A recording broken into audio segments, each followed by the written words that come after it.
Historians have identified 6 warning signs that appear before every empire collapses. Right now, the United States is showing 5 of them. That is not an opinion. That is a pattern, one that has repeated across 26 civilizations over 3,000 years. Stay with me, because by the end of this episode, you'll see it clearly. We're not here to predict doom. We're here to read history the way a doctor reads an X-ray, looking at structure, not surface. Because when you line up the Roman Empire, the British Empire, the Ottoman Empire, and the Soviet Union, a disturbing picture emerges. The same cracks in the same order. Here is what nobody tells you about the fall of Rome. It took 300 years. The citizens living through the early decline didn't even know it was happening. Life continued. Markets opened. Senators debated. But underneath, the foundations were shifting. That is the terrifying truth about imperial collapse. It is invisible until it isn't. And before we go further, 2 things I want you to hold in your mind for the entire episode. First, which of the 6 warning signs is the most dangerous, and why? Second, is there any empire in history that actually reversed course? The answers will surprise you. We'll get to both. But first, let's go back to the beginning. Political scientist Sir John Glubb spent 40 years studying the rise and fall of empires. In 1978, he published a paper called The Fate of Empires. It was largely ignored by mainstream academia. But his findings were staggering.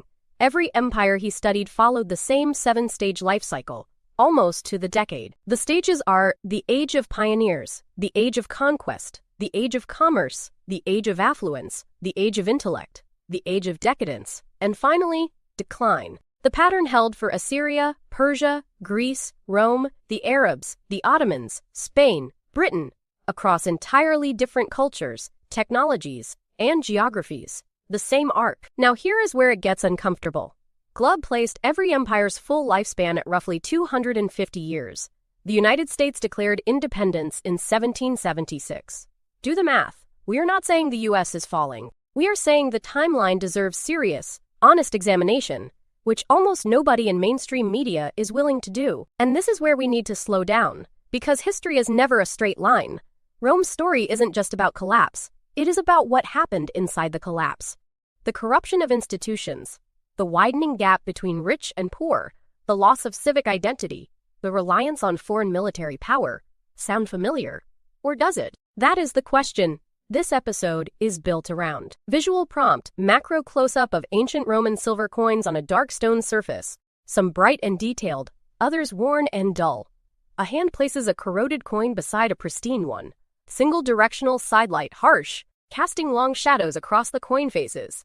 Extreme shallow depth of field. Silver and charcoal tones. Slow push-in on the corroded coin. Atmosphere of value quietly disappearing. Now, economists will debate the comparison. The US dollar is a fiat currency. Rome's was commodity-backed. The mechanics differ, but the behavior is identical. Spend beyond your means, dilute the money supply, and let the next generation deal with inflation. Rome's inflation crisis of the 3rd century contributed directly to social unrest and eventual fragmentation. Here is the critical distinction. This isn't an argument against the United States. It is an argument for paying attention, because every empire that debased its currency told itself the same story. We're different. We're stronger. The rules don't apply to us. History has a word for that kind of thinking: hubris, and it has never, not once, ended well. At its peak, Rome had legions stationed from Scotland to Mesopotamia, nearly 4,000 miles of active frontier. Maintaining that frontier consumed over 70% of the imperial budget. Eventually, Rome couldn't afford its own defense. It began hiring Germanic tribal soldiers, people with no loyalty to Rome, to defend Roman borders. Within 2 generations, those soldiers were running the empire. The United States currently maintains over 750 military bases in more than 80 countries. That is more than any empire in history. The annual defense budget exceeds $800 billion. Now, military power isn't inherently a weakness. But the question Rome should have asked, and didn't, is what does it cost to maintain a perimeter that large? Forever. Afghanistan ran for 20 years and cost $2 trillion. Iraq, Syria, Libya. The pattern of intervention without resolution is a direct echo of Rome's late empire military exhaustion. We're not saying the US is Rome. We're saying the cost calculus of permanent global military presence has broken every empire that attempted it. Every single one. In Rome's final century, the empire had over 80 emperors in less than 200 years. Some lasted weeks. Political instability became the norm, not the exception. Citizens stopped believing the system could produce stable leadership. That loss of institutional faith, historians call it legitimacy crisis, is arguably more dangerous than any external enemy. American political polarization has reached levels not seen since the Civil War era. That is not an opinion. It is a measurable finding from the Pew Research Center. Congressional approval ratings sit at roughly 15%. Trust in federal institutions across both parties is at historic lows. The question isn't whether dysfunction exists. The question is whether the system can self-correct. Here is where Rome's story gets genuinely important, because Rome did self-correct. Twice. Under Diocletian and later Constantine, the empire reorganized, stabilized, and extended its lifespan by over a century. It required radical structural reform, painful sacrifice, and leadership willing to challenge the old system entirely. Is that possible today? History says yes. History also says it requires something most political systems find almost impossible: honesty about the scale of the problem. Now, let's steelman the other side, because intellectual honesty demands it. There are serious historians and economists who argue the US-Rome comparison is fundamentally flawed, and their arguments deserve a fair hearing. Rome had no democracy, no free press, no institutional checks on executive power. The United States has all three imperfectly, but structurally. America also has something no previous empire possessed: nuclear deterrence. No competitor can militarily destroy the United States without destroying themselves. That fundamentally changes the collapse equation. Empires historically fell when external forces overwhelmed their defenses. That specific mechanism, military conquest, is effectively removed from the table for nuclear powers. And the U.S. economy, despite its debt, remains the world's largest, most innovative, and most adaptive.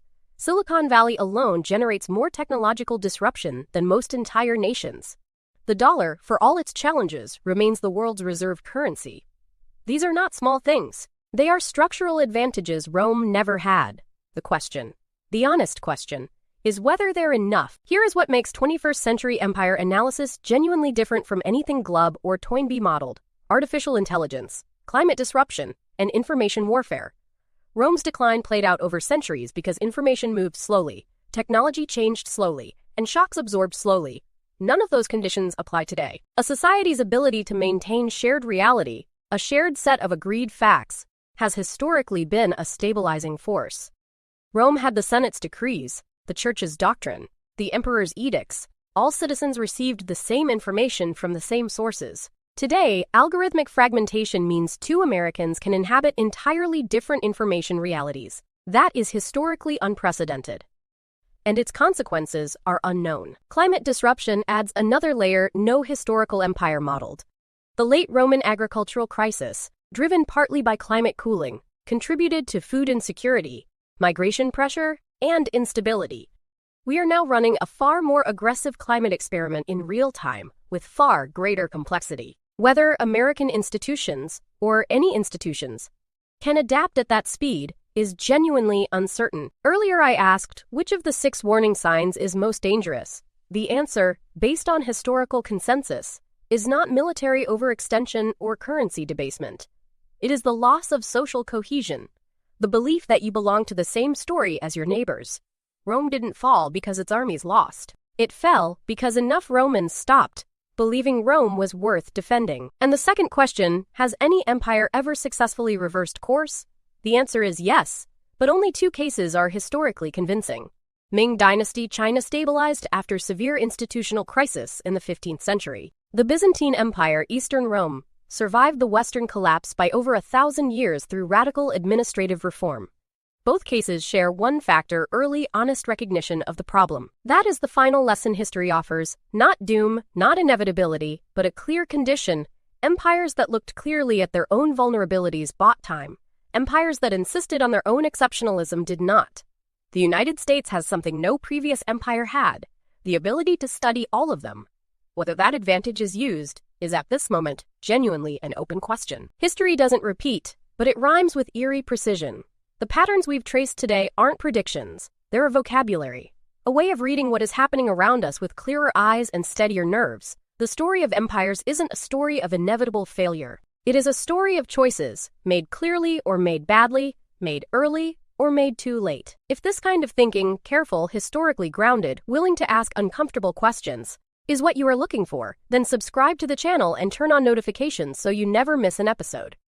Next week we go deeper into one of the most urgent questions of our time. The story doesn't end here, it evolves. And so should the conversation.